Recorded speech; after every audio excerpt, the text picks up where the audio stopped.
మా మీద కోపాన్ని మీరు మహానుభావుడు అంబేద్కర్ మీద చూపిస్తూ 125 అడుగుల అంబేద్కర్ విగ్రహం యొక్క తాళాలు కూడా తీయకుండా అంబేద్కర్ ను అవమానపరుస్తున్నారని కేటీఆర్ అన్నారు. డాక్టర్ బిఆర్ అంబేద్కర్ వర్ధంతి సందర్భంగా తెలంగాణ భవన్ లో అంబేద్కర్ ఫోటోకి నివాళులర్పించారు. బీఆర్ఎస్ వర్కింగ్ ప్రెసిడెంట్ కేటీఆర్, మాజీ మంత్రి జగదీష్ రెడ్డి మరియు ఇతర నాయకులు పాల్గొన్నారు.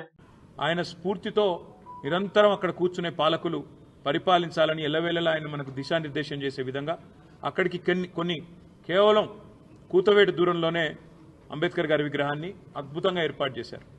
చేయడమే కాకుండా ప్రకాష్ అంబేద్కర్ గారిని కూడా ఆహ్వానించి రాజకీయాలకు అతీతంగా బ్రహ్మాండమైన కార్యక్రమాన్ని నిర్వహించడం జరిగింది.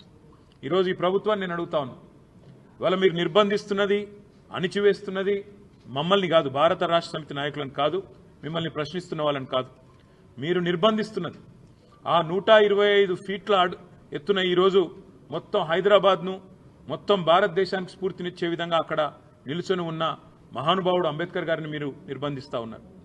మీకు కోపం ఉంటే మా మీద ఉండవచ్చు, కేసీఆర్ గారి మీద ఉండవచ్చు, భారత రాష్ట్ర సమితి మీద ఉండొచ్చు, మా మీద అక్కసు ఉండొచ్చు.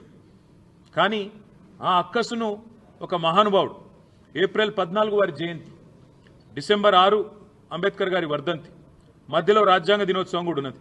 ఈ 3 సందర్భాల్లో కూడా బ్రహ్మాండంగా అక్కడ కార్యక్రమాలు చేయవచ్చు. డాక్టర్ బాబాసాహెబ్ అంబేద్కర్ దగ్గర విగ్రహం దగ్గర ఒక అద్భుతమైన మ్యూజియం కూడా ఏర్పాటు చేసినాం. దాన్ని ఈ రోజు వరకు మీరు పట్టించుకోరు.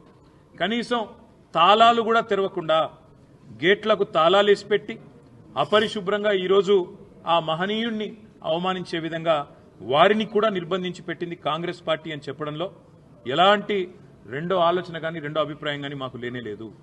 ఇవాళ మహానుభావుడి దగ్గరికి మేము పోతాము అంటే, ప్రజాస్వామికంగా నిరసన చెప్తాము అంటే, మా నాయకుల వ్యక్తిగత స్వేచ్ఛను, మా ప్రజాస్వామిక హక్కును కాలరాస్తున్న ప్రభుత్వానికి నిరసనగా మేము అక్కడికి పోతామంటే 300-400 మంది పోలీసులను పెట్టినారు కదా ముఖ్యమంత్రి గారు.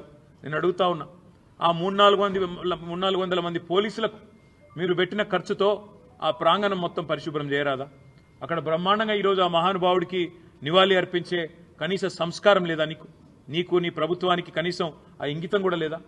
అందుకే ఈ రాష్ట్ర ప్రభుత్వాన్ని, రేవంత్ రెడ్డిని నేను అనేది ఒకటే, మీరు నిర్బంధిస్తున్నది, స్వేచ్ఛను హరిస్తున్నది మాది కాదు. డాక్టర్ బాబాసాహెబ్ అంబేద్కర్ భారతరత్న ఆయన సామాన్యుడు కాదు, ఒక అసామాన్యుడు. ఈరోజు ప్రపంచవ్యాప్తంగా విశ్వవిఖ్యాత మేధావుల్లో ఒకటిగా గుర్తించబడ్డవాడు.